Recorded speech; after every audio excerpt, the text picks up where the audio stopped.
കഴിച്ചത്. മനുഷ്യരുടെ ജീവിതം ഇങ്ങനെ പൊക്കോണ്ടിരിക്കുന്ന തന്നെ ദൈവം വിചാരിച്ചു ഞാൻ തന്നെ വന്ന് നിങ്ങൾക്ക് വേണ്ടി യാഗമാകും. അപ്പൊ ഇങ്ങനെ നിങ്ങൾ യാഗം കഴിക്കേണ്ട ആവശ്യമില്ല. അപ്പൊ യേശുക്രിസ്തു നമുക്ക് വേണ്ടി കാലം കുറിച്ച് മരിച്ച് യാഗമായി പാപമില്ലാതെ ജനിച്ച് പാപമില്ലാതെ ജീവിച്ച് പാപമില്ലാതെ മരിച്ച് പാപമില്ലാതെ അടക്കപ്പെട്ട് ഉയർത്തെഴുന്നേറ്റത് കൊണ്ട് തന്നെ യേശുക്രിസ്തു നമുക്ക് വേണ്ടി യാഗമായി. അപ്പോ യേശുക്രിസ്തു നമുക്ക് വേണ്ടി യാഗമായി എന്ന് നമ്മൾ വിശ്വസിച്ചാൽ മാത്രം മതി. ഈ വിശ്വാസം കൊണ്ട് നമുക്ക് നീതീകരണം നേടും. അപ്പോൾ ദൈവം നോക്കുമ്പോൾ നമ്മളെ കുറ്റമില്ല, നമ്മൾ കടക്കമില്ല എന്ന് കാണണമെങ്കിൽ യേശുക്രിസ്തു നമുക്ക് വേണ്ടി മരിച്ചു എന്ന് നമ്മൾ പൂർണ്ണമായി വിശ്വസിക്കണം. അപ്പോൾ നമ്മൾ ഈ ഇത് വിശ്വസിക്കുന്നതിലൂടെ എന്താണ് യേശുക്രിസ്തു നമുക്ക് യാഗമായിട്ട് പറയുന്നതാണ്.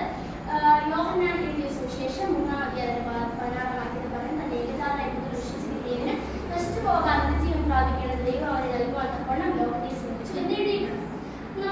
നമ്മുടെ യേശുക്രിസ്തുവിനോട് ഈ യേശുക്രിസ്തു നമുക്ക് വേണ്ടി യാഗമായി വിശ്വസിക്കുന്നതിലൂടെ നമ്മൾ നീതീകരിക്കുന്നത്.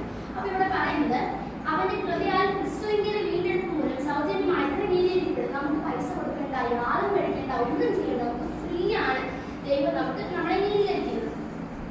മുൻകഴിഞ്ഞ പാപങ്ങളെ ശിക്ഷിക്കാതെ വിടുതൽ നിമിത്തം തന്റെ നീതിയെ പ്രദർശിപ്പിക്കാൻ താൻ നീതിമാനും യേശു വിശ്വസിക്കുന്നവരെ നീതീകരിക്കുന്നവരും ആകേണ്ടത് ഇക്കാലത്ത് തന്നെ നീതിയെ പ്രദർശിപ്പിക്കാൻ അങ്ങനെ ചെയ്തത്.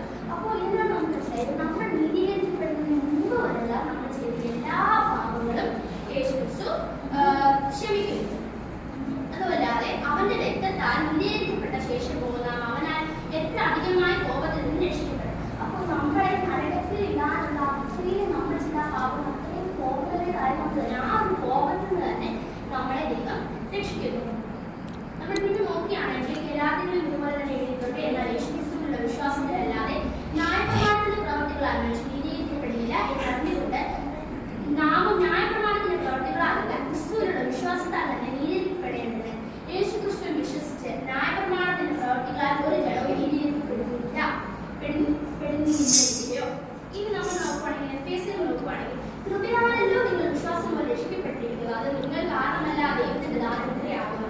അപ്പോൾ നമ്മൾ ഇപ്പോഴും ജീവിതത്തിൽ ചർച്ച വന്നിരിക്കുന്ന ദൈവത്തെ ആരാധിക്കുന്ന സുവിശേഷം അറിയുന്നത് നമ്മുടെ തെറ്റില്ല എന്ന് കാണുന്നത് നമ്മളുടെ കഴിവ് നമ്മുടെ മിടുക്കോ കൊണ്ടല്ല, ദൈവത്തിന്റെ ഒരു കൃപ കൊണ്ട് മാത്രമാണ് നമ്മൾ ഇപ്പോൾ ഇങ്ങനെയിരിക്കുന്നത്. അപ്പോൾ നമുക്ക് സ്വർഗ്ഗത്തിൽ പോകാനുള്ള അപ്പോൾ ദൈവം തന്നെ ചെയ്ത് നമുക്ക് ഇങ്ങനെയിരിക്കപ്പെട്ടിരിക്കുന്നതാണ്. അത് ക്രിസ്തു നമുക്ക് വേണ്ടി യാഗം കഴിച്ചുകൊണ്ട് മാത്രം.